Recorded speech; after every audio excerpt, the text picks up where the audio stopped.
Hi, Michael Golabek, and I'm going to give you a quick walkthrough of my portfolio. And it's the completed portfolio for all intents and purposes. It's completed for the course. However, as an educator and facilitator of technology, I think that I can expand on it, and I think I will expand on it. As I continue to grow, I think in the field, I think I'm going to continue to build and maybe add artifacts and I don't know. I'd like to see it as sort of like a resource that other educators can use. So hopefully, I'll have the time to keep building on it and adding resources and things because I like the way it turned out, to be honest with you. So I'm currently logged into my Google account, so that's why you're getting this bar on top. But typical users won't get that because they won't have the ability to edit it. But I did it also in Google because personally I think that Google's the safest bet. I don't see them folding anytime soon, so I know that it's going to be up there for a long time, and I don't have to worry about losing any of my documents or any of the data or anything like that. So that's why I did it in Google. And also they're tech giants, so they're going to continue to improve, and that way my portfolio will be able to improve, like the site will improve, and I'll be able to add more things to it. I like that everything is based in Google. So all my images are saved there, everything is pretty much saved in there. So documents, everything. So that's why I did it. I don't like going, I don't want to have any kind of broken links and anything like that. So I know that everything is working together. So anyway, here's the main page. I'm not really happy with the home page. I put in some graphics and things like that, and I kind of went kind of like a retro 8-bit scheme here. Like this kind of reminds me of like the 90s internet, like Microsoft Internet CDs or whatever.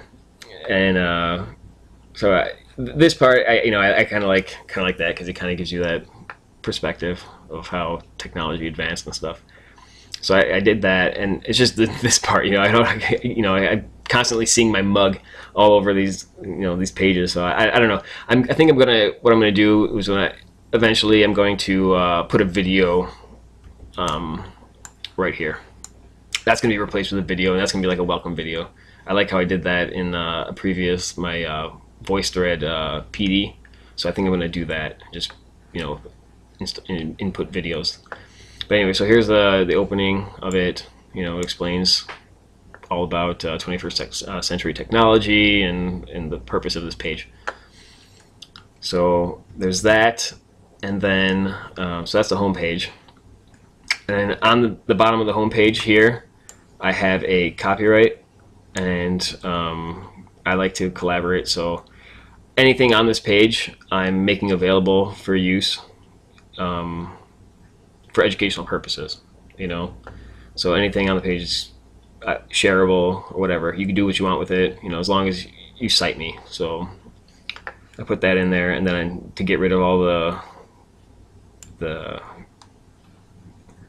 big companies or whatever. Not that they're going to be taking anything from here, but I don't want any of my documents being taken from for any kind of purposes that are going to be making somebody rich. So we go from here's the contents of the technology portfolio. I have my philosophy of education, I have my teaching resume, I have my artifacts, professional library, and then contact page for me, right? And then under here I have my learning network, which is an email, and then links, and I'm going to continue to update those links as well. So what I'm going to do is have links to all additional work that I haven't included in my artifacts here, and just things that they can look through or whatever, and then also links that I use. But here's my philosophy of education page. Okay, and so it's an embedded Google Doc in there, right? So You can scroll, scan through it, and you can also just download it directly. That's what I like about it. You don't have to say you don't want to scan through it through this way, or it's too hard to read or whatever. You can just download it. Same with my resume. So I included my resume as well. All right. So there's that. And then artifacts. Okay, so the artifacts, it actually, you can open it up and expand it. So here's the my artifacts. I give a description, of the purpose of being a technology or educational technology facilitator and specialist. And then here I have a matrix, and this shows my standards that were, that each included standard based on the work I did. So here are the different things that I used, the different assignments and things that I did for the class or for the classes. And here are the standards that they met. So I did that matrix, and then I also did the technology specialist standards. Right. So there's more of these. There's 12 of these as opposed to the 8 that we did for facilitator. And then I explain, here's my standards and interpretations of the different components of a technology facilitator. Right, so I have that there. And then I have each one broken down further. So you click on, like, say, standard 1. So you have the standard, the description of that, the artifact description, and then the rationale for whatever artifact I'm including. So my first artifact, so here's artifact 1, and artifact 1, and that is what was it? Network design, right? So here's my assignment for network design, and I included that. So it was the whole thing for Bowen High School, which is where I worked. So here's my whole design, and that's embedded. You go standard 2. Again, you have the standard description and then the rationale, and I embedded the site that I created. It was a web quest for theater because I'm the English teacher. And so here's a theater web quest that we did. So it's like a assignment, and then they can run through it and do it there. And then also I put links for everything above as well, so they can just directly click on those links and it'll open up whatever this is, because obviously you can't it's a pain to try to scroll through, because I think I made this 600 pixels or something, so it's not gonna show the full screen. Then we have standard 3 and another unit that I created, right? So this was a mini unit for, I have each course listed above too. So it's like, this is TIE 512. So here's a mini unit for that. And then the next one, benchmark project for data collection. So here's a data collection one that I did for an RTI program at Bowen.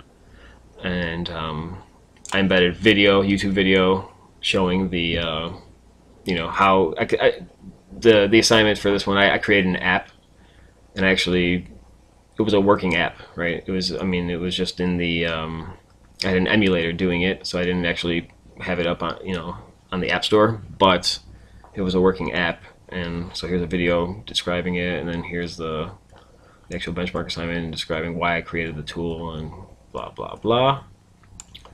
And then here's a PD presentation. So if I was to actually present it as a PD, I have the slides and everything for that. Next one, benchmark project for data collection as well. It's the same one, except this one I also include just basically focus on the professional development of it. So here's a breakdown of professional development, and again, the slides and then the video just showing what it was. Here's a critical letter to Diane Ravitch, and this was for Foundations 511. and explain the standard, the ethical, legal, human issues. So then I embedded the actual letter for her. And network design, again, this is the network design plan that I created for Bowen. So I have that listed there. And finally, the online PD for VoiceThread. So here's my online PD that I created, and this one's for standard 8 leadership and vision. So this is there's a PD on assistive technology using VoiceThread as an alternative assessment. So I have a video showing it, and then I have a link to my site. And professional library is just the there we go, the annotated bibliography. And then I have my contact site, or contact page. So you click on that, and then it tells you a little bit about me, my philosophy of education, blah blah blah, links, email, my other main site, and then my resume, a link to my resume as well. And then my learning network, just email, and then the links to further sites or further information. And I'm going to include more resources, like things that other assignments that I've done and stuff like that. They'll just be in there, but they won't be. I don't know. I guess I could actually add them to here, but just for the sake of time and for the sake of readability of the site, I don't want to include too much stuff. It's just one assignment describing what it is, and then all the resources or all the artifacts. So that's it. I mean, you can search the site and stuff. I really like using Google in that sense, that you can just click on the tools and add whatever you want to it. So that's the site.